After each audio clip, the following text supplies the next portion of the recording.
You're making this paneer tikka all by your own? Okay.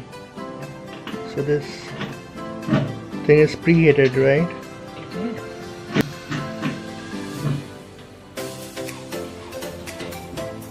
Rotisserie up, rotisserie down, and rotisserie both.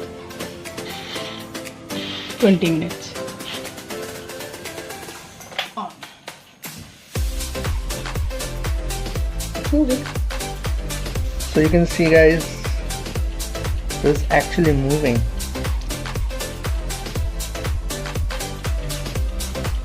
So this is a new addition to our kitchen. It's Prestige oven, and I guess it's 28 liters. It is.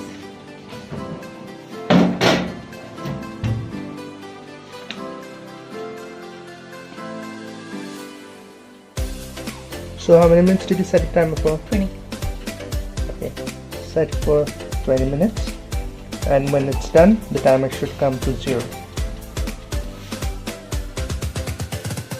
So we are putting some desi ghee